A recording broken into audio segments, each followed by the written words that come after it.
Hi all, അസ്സലാമു അലൈക്കും. Welcome back.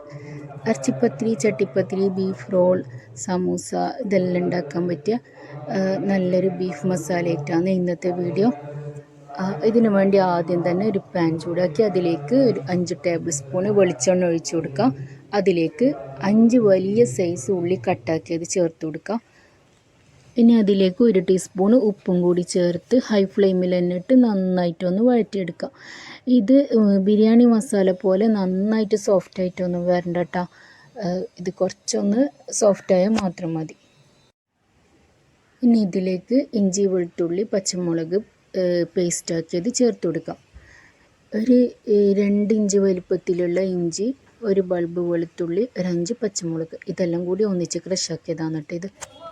ഇഞ്ചി വെളുത്തുള്ളി പേസ്റ്റിൻ്റെ പച്ചമണം മാറിയാൽ അതിലേക്ക് 1 ടീസ്പൂൺ മഞ്ഞൾപ്പൊടി, 3/4 ടീസ്പൂൺ കുരുമുളക് പൊടി, 1 ടീസ്പൂൺ ഗരം മസാലപ്പൊടി ഇതെല്ലാം ചേർത്ത് കൊടുത്ത് വീണ്ടും ഒന്ന് ഇളക്കി കൊടുക്കാം.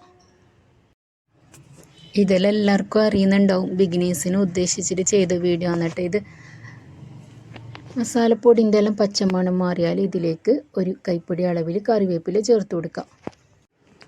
പിന്നെ ഇതിലേക്ക് വേവിച്ച് മിക്സ് ചെയ്ത് വെച്ച ബീഫ് ഒരു 2 കപ്പ് ഉണ്ടാവട്ടെ. ഇത് മിക്സ് ചെയ്തതിന് ശേഷം ഇതൊന്ന് ചേർത്ത് കൊടുക്കാം. ഇത് ഉപ്പുപൊടി, കുരുമുളക് പൊടി, മഞ്ഞൾപ്പൊടി, മുളക് പൊടി, ഗരം മസാലപ്പൊടി ഇതെല്ലാം ചേർത്ത് നന്നായി വേവിച്ചെടുത്ത ബീഫാണ് കേട്ടോ ഇത് മിക്സിൻ്റെ ജാറിലിട്ട് ജസ്റ്റ് ഒന്ന് പൾസ് ചെയ്തെടുത്താൽ മതി.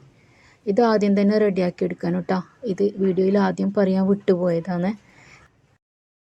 ഇനി ഇത് നന്നായിട്ടൊന്ന് ഇളക്കി കൊടുത്താൽ മസാല ഇവിടെ റെഡിയായിട്ടാ.